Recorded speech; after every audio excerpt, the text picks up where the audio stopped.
拦水坝已开工，明渠也已开挖，只待月余，渠上之困可解。叔父，孝公用商鞅之法，移风易俗，民以殷盛，国以富强，百姓乐用，诸侯亲附。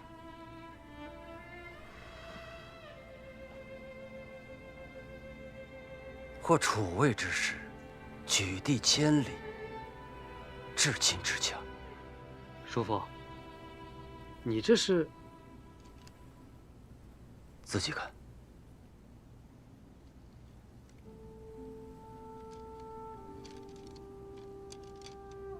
臣闻列邑逐客，窃以为过矣。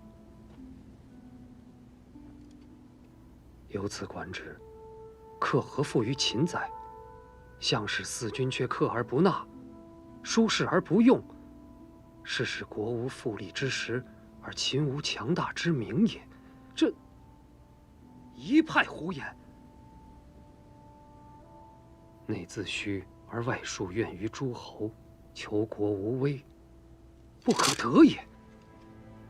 叔父，这是谁人胡言？诽谤国策，污蔑宗亲。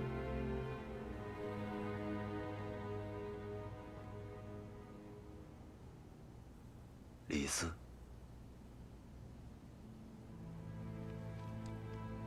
此书万万不可让大王看到。大王看到又如何？万万不可！我老秦坦坦荡荡，何惧一篇书呢？叔父，这灵妙应言，你们来的正好。看看吧，魏阳君要将李斯的书文交于大王。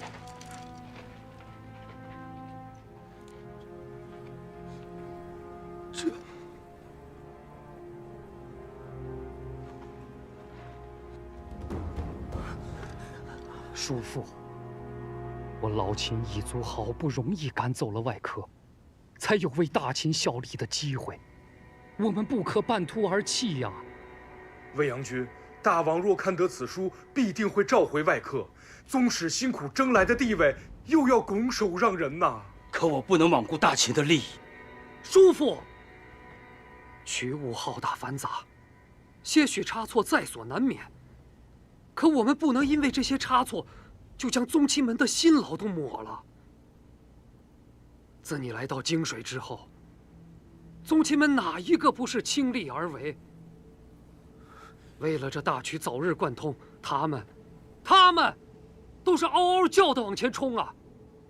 还不是为了让大王、让百姓看到，我们宗亲不比外客差吗？魏阳君，公子姐肺腑之言，你要三思啊！三思啊，魏阳君！三思啊，魏阳君！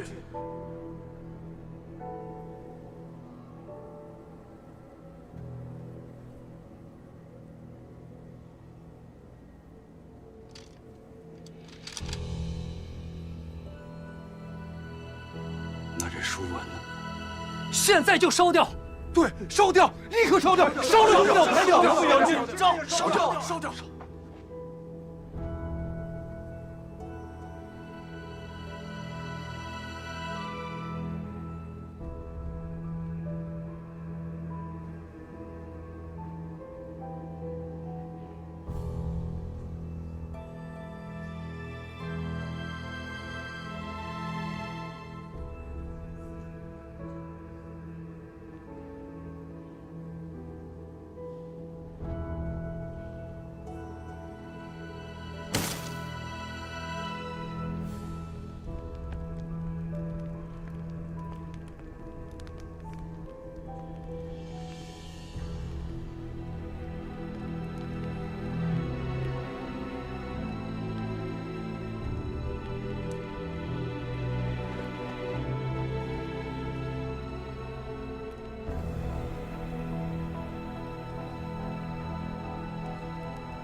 大人，100外客已经说好，每人50斤，都已发放。好，都去歇着吧。诺。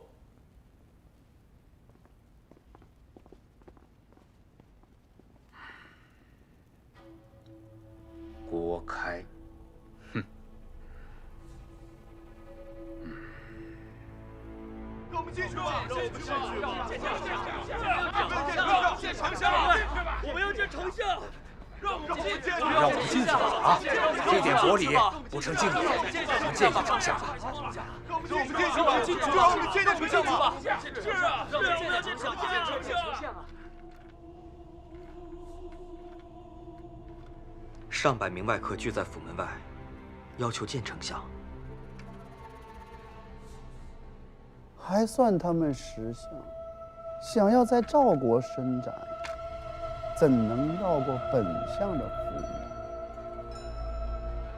告诉他们，他们的心意，本相知道了，都散了。这些人赶都赶不走。那也不能让他们提着东西进府，以免给赵义之徒口实。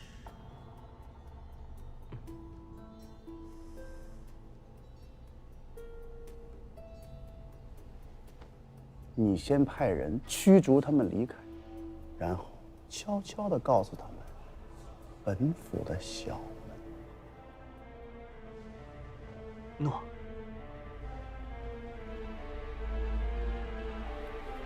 郭丞相，谁有你聪慧呀？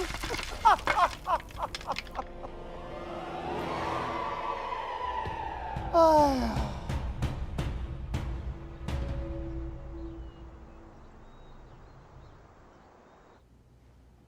吃一个。美味。大人吃点心。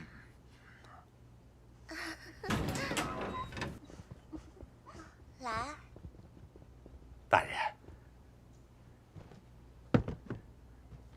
大人，你要的吃食给你送来了。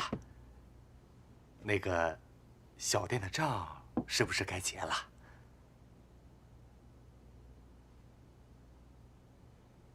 这主店、日用、马料，啊，还有请这歌姬的支出，都先挂着吧。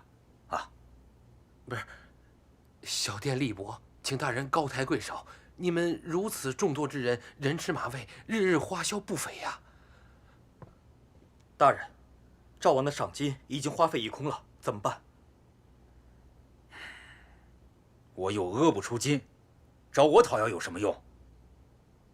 想要钱，跟我一起去龙台宫讨要。哼！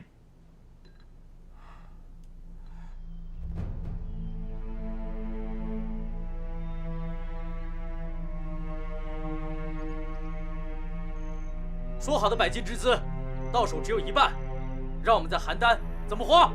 对呀，怎么活？怎么活呀？让我们怎么活？赵王言而无信，我们这些外客该如何为赵人效力啊？对不对？对呀，对呀，就是。从咸阳来的外客，多数都跑到丞相府去贿赂。听说要是不贿赂，本事再大也难求得官爵名位。我等要面见赵王，讨个说法。对，我等要面见赵王，面见赵王，说法。面见赵王，我们要面见赵王，说法。我们要面见赵王，说法。面见赵王，面见赵王。大人，你们是怎么办事的？这些外客公然诋毁赵公，你却如此姑息。大王下诏要厚待外客，小人不敢造次。蠢！这些外客这么辱骂我，他们所言绝不能让大王听闻到一言半语。下官明白，可这些外客如何处置啊？凡闹事者，就地驱散。诺。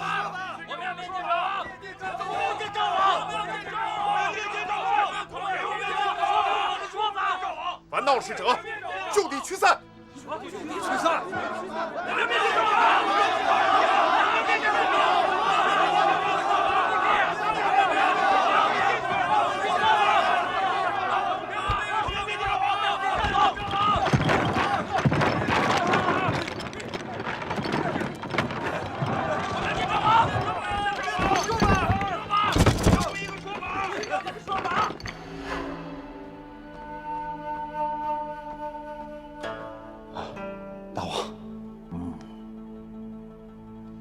你呀，召几个秦国的外客进宫。寡人想打探秦国的内情。这个龚大夫官阶不低，他应该知道秦国的内幕。你速传这个叫陈池的，让他来见寡人。大王，能再等等吗？为何？大王是这样，邯郸城南门新开了一家女驴，臣以为大王安排妥当。就你知道寡人的心意。那王后那边怎么说？臣已想好，就称大王出宫，去见来访赵国的那些秦国外客。思虑便己呀！走走走走走走。诺。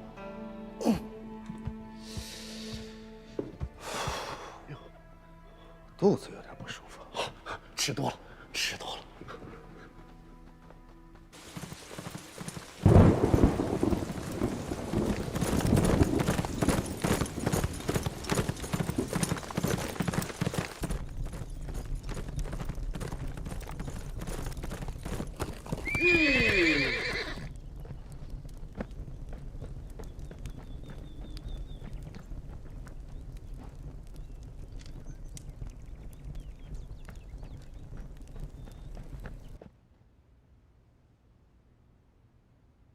报！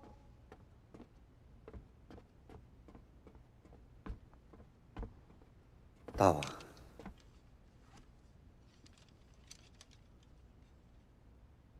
吕司蒙恬来信，臣旨已大邯郸，过不了多久，赵国近代便要垮了。大王终于可以睡个安稳觉了。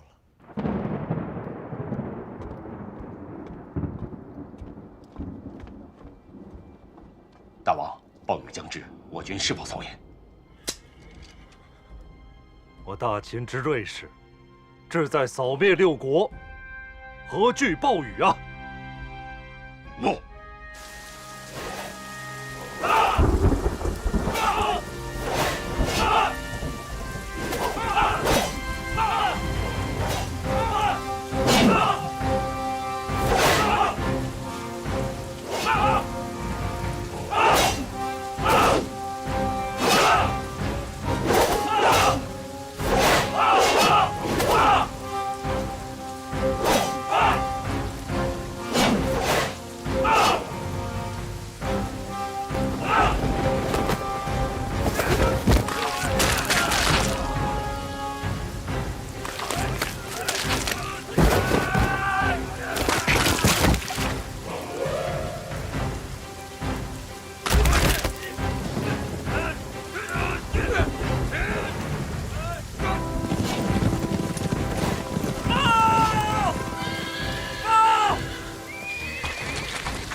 决口的河堤该营杰负责巡视，营杰已经淹了3000亩良田，这责任如何承担？对呀，如何承担？天上打雷我就带人巡视，彻夜未眠。决堤是规划修筑失当，与我何干？目下洪水肆虐，我家良田也殃及其中。如今你们都互相推诿责任，这责任谁来？谁来？别吵了！谁来？吵什么吵？你们这些人，有点好事就蜂起而来，现在出了事儿，想找人替罪呀？我营杰不会替罪的。那让我怎么办呀？你凭什么负责？为什么要我负责？怎么解决呀？这是我一个人的问题吗？啊？为什么要我负责？到底谁负责？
大王，臣万死之罪，请大王剥夺银溪爵位，贬为庶民。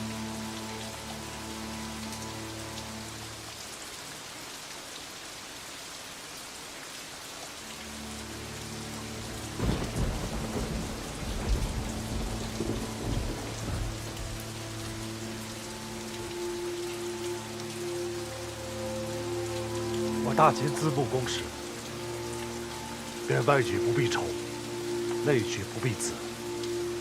选贤与能之传统深入朝野，方有我大秦今日之强。人固有所长，亦有所短，宗亲、外客亦然。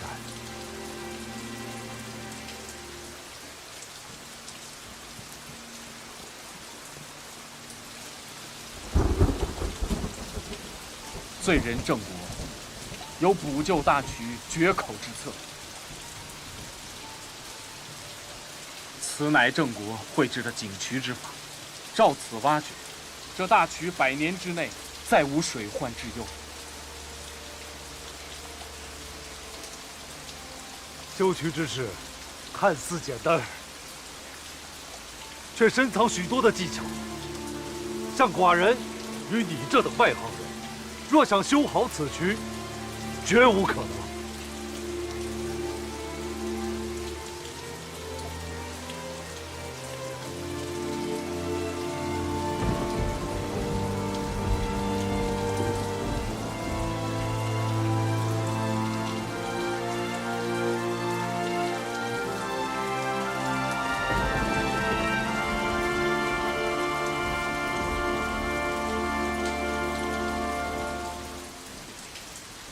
先生之前受委屈了，银溪代所有宗亲谢过先生。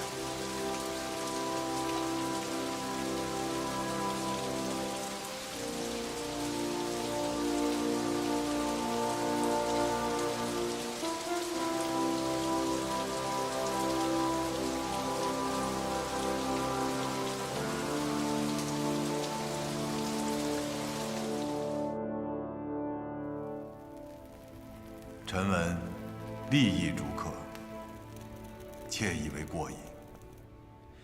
昔穆公求是，西取游鱼于戎，东得百里奚于渊，迎简书于宋，来皮报公孙之于晋。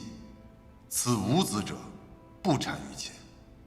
而穆公用之，并国20，遂罢西戎。今乃弃黔首以资敌国，却宾客以业诸侯，使天下之士退而不敢西向，裹足不入秦。此所谓借寇兵而击盗粮者也。夫物不产于秦，可保者多；士不产于秦，而愿忠者众。今逐客以资敌国，损民以益仇，内自虚而外数怨于诸侯，求国无为，不可得也。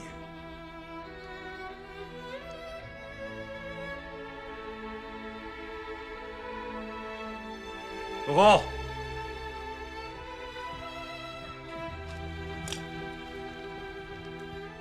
大王吩咐，明日便返回咸阳。召武大夫以上者，张太公大营。诺。将这篇书文誊抄100番。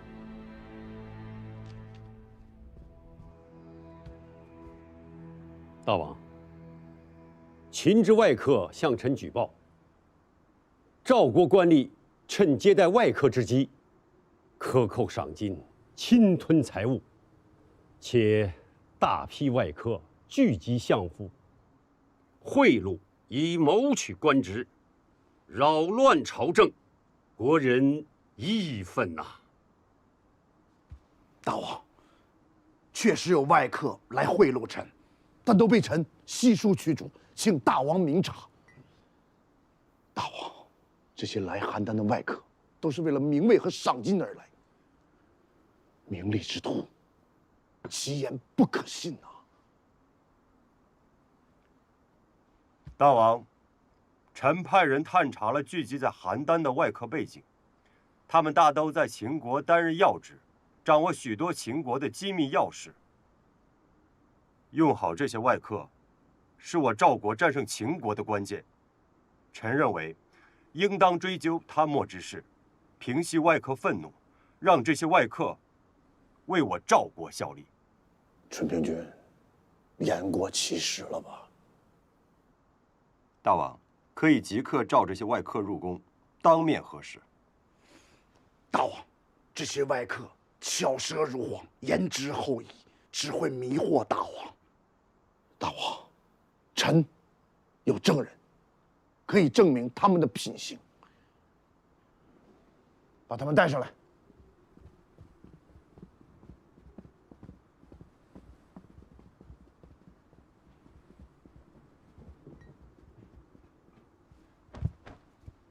拜见大王。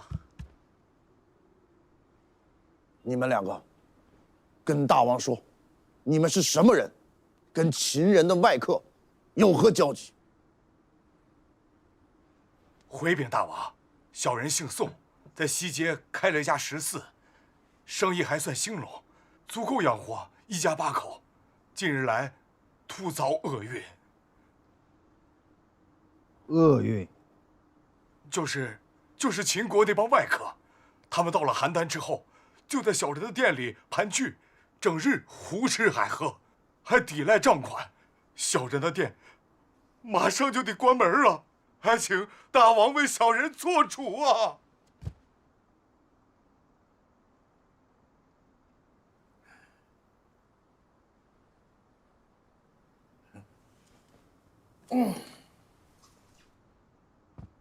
寡人对入赵的外客赐予重金，他们怎么可能没有钱付账呢？他们用粮食喂马，锦缎铺地，招鸡享乐，把小人的客栈搞得一团糟。更可恶的是，他们招鸡享乐所花费都要记在小人的账房上。大王，就算你送给他们再多的钱财，也不够他们挥霍呀。大王，这些外客的骄奢淫逸，已经引起了我们赵国国人的公愤呐！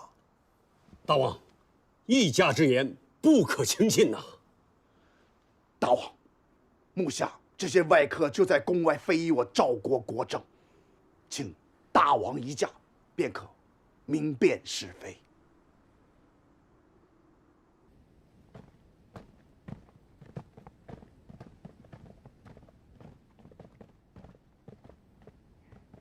这个赵王简直就是昏君啊！这点钱打发我们，他去女驴吃喝享乐，昏君！如此昏君，就是不要也罢，就是不要也罢，昏君！哎，大王息怒，息怒！一群无耻之徒，统统赶出邯郸城！传寡人诏命，从今日起，秦人外客不得入赵。诺。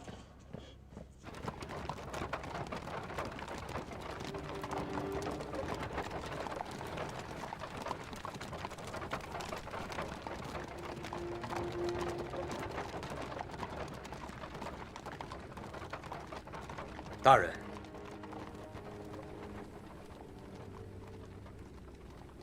小小把戏，竟将赵国庙堂耍得团团转。赵国失道，上无明锐之君，下有奸佞之臣。若非如此，在下这点计谋，岂会轻易得逞？我王逐客并非本意，无奈宗室与外客不睦。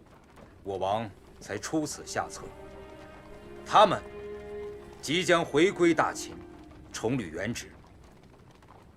大人，诸侯战乱，屠害百姓，民心思变，天下归一即在眼前。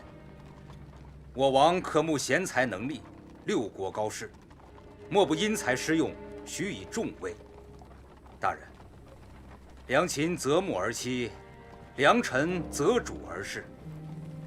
大人志向高远，岂能折服昏君之下？听任自己抚愧。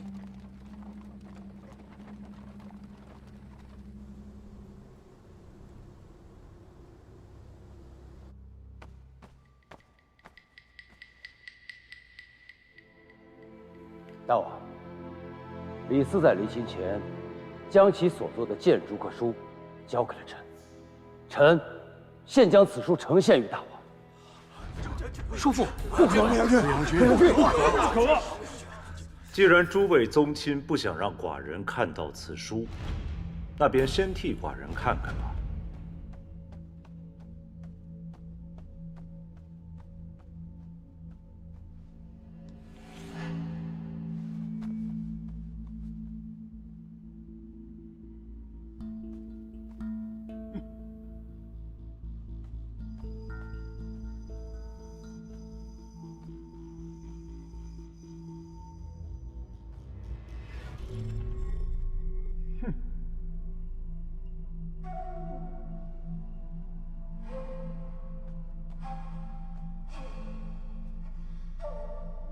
各位大人，你们这是想违抗王命吗？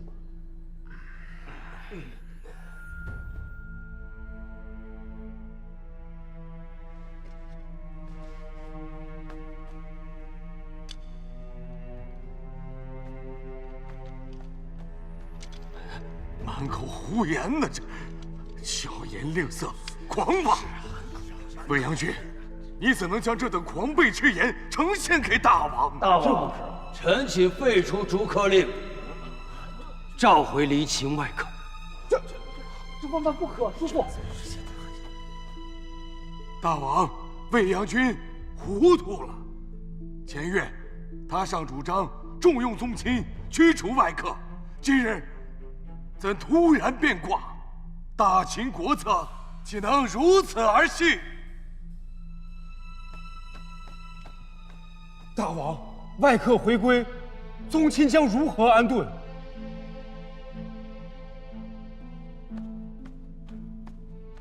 大王，宗亲在接掌外客留下的政务之时，无不恪尽职守。虽有少许纰漏，然宗亲们辅佐大王的耿耿忠心，天日可见。大王不能因宗室们的一时之过，弃之敝履，寒了宗室众人的心呐。对呀，宗亲们与大王血脉相连，如若不谋国政，日后还如何面对大秦先祖？大秦上下，无论宗亲外客，皆是大王之臣子。只有心往一处想，劲往一处使，同舟共济，大秦方能战无不胜，完成先祖一统天下之宏愿。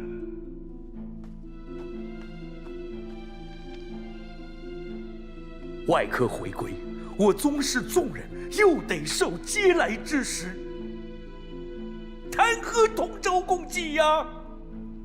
外客当政多年，何曾高看过宗亲？今日我等宗室之人，死也不愿迎归外客。大秦千里河山，若没有六国志士、能臣相助的话，会有今日的响声。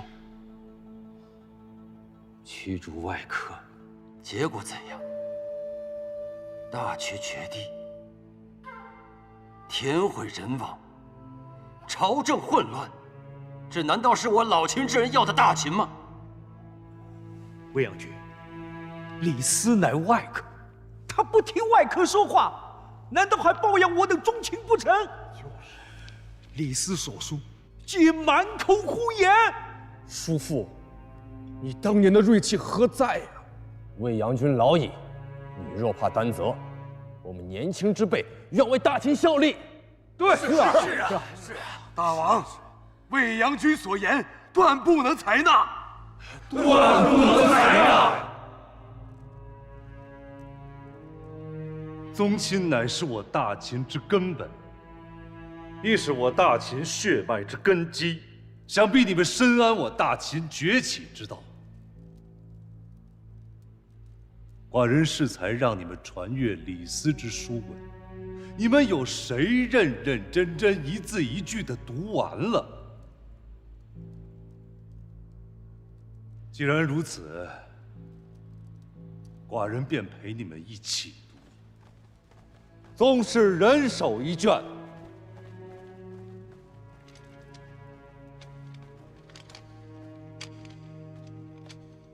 长者为尊，就从你开始吧。臣闻立议逐客，妾以为过矣。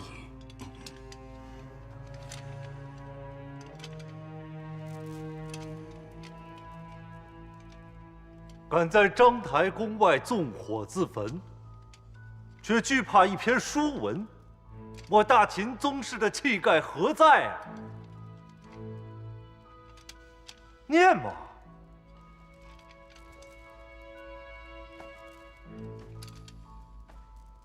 昔木工求仕，吸取游鱼于戎，东得百里须臾渊，迎简书于宋。来批报公孙之于晋，此无子者不产于秦，而木工用之，并国20，遂罢西戎。孝公用商鞅之法，移风易俗。书中所言，可理解啊？臣读不通。是你的心不通，还是文章不通？英杰，你来读。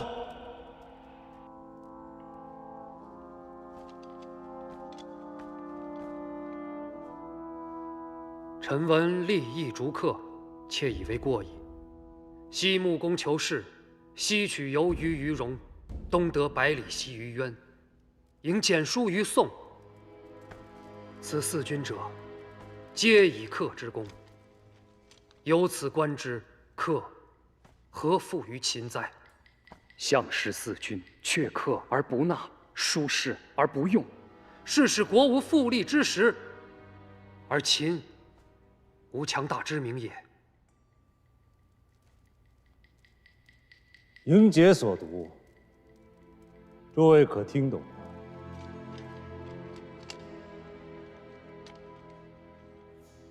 还是不懂。不懂。英杰，你接着读。诺。臣闻立议逐客，妾以为过矣。昔木工求仕，西取游鱼于戎，东得百里奚于渊，迎简书于宋。来批报公孙之于晋，此无子者不产于秦，而木工用之，并国20，遂罢西戎。夫物不产于秦，可保者图；士不产于秦，而愿忠者众。逐客以资敌国，损民以益仇。内自虚，而外树怨于诸侯，求国无危，不可得也。逐客削弱我秦国，却滋养了6国。寡人若是听了你们的话，那我大秦东出函谷，一统天下之宏愿，岂不付诸东流？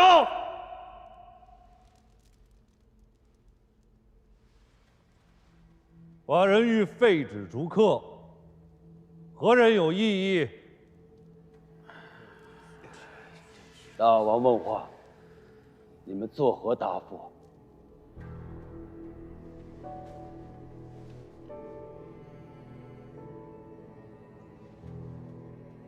因材任用是我大秦先祖定下的国策，大秦因外客而振兴，大王决断，英杰全力支持。寡人再问一次，你们当中何人能驳倒李斯的雄文？若能服众，寡人永生永世不任用外客。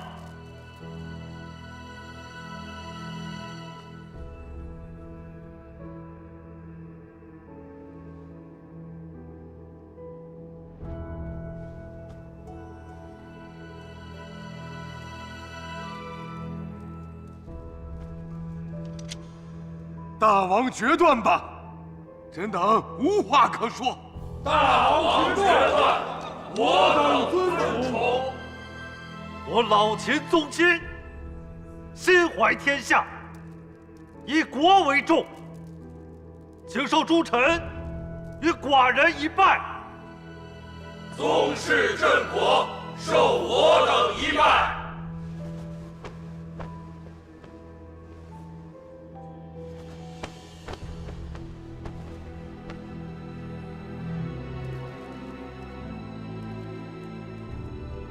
御史王满，臣在。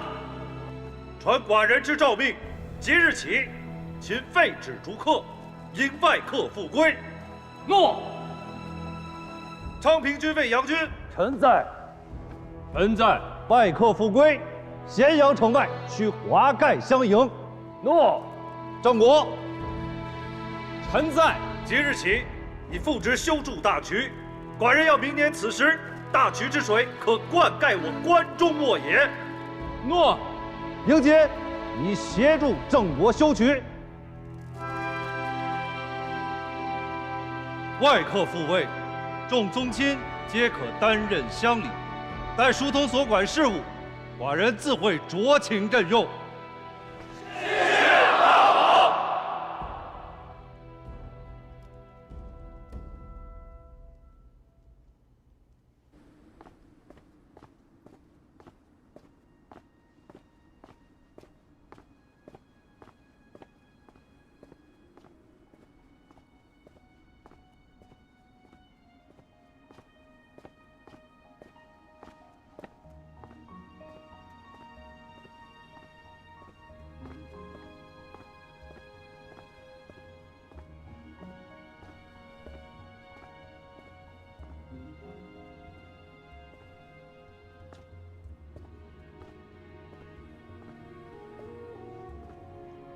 臣李斯拜见大王。大王，离秦之外客皆已返回咸阳。先生此番绝功至伟，先生也受累了。能为大王分忧，臣感辞其劳。逐走了外客，让宗亲们亲自来试一试，他们才知道这偌大的秦国治理起来有多难。才知道外客和宗亲是寡人的左膀右臂，缺一不可呀。先生的一番谋划，令宗亲对于外客再无仇视，令我大秦上下再无里外之分啊。幸赖大王睿智，对宗室之脾性了如指掌。由此可见，宗室与寡人还是一条心的，倔是倔了点，终归还是识大体的。宗室摒弃私利，以国为重。不愧为大秦柱石。李斯，你可知罪啊？臣知罪。何罪啊？臣让大王朝令夕改，威严尽失。寡人应该如何治你之罪？臣听凭大王处置。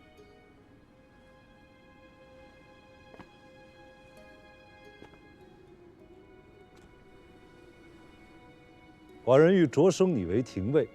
辅佐寡人内安社稷，外平六国，将功补过。臣死而后已。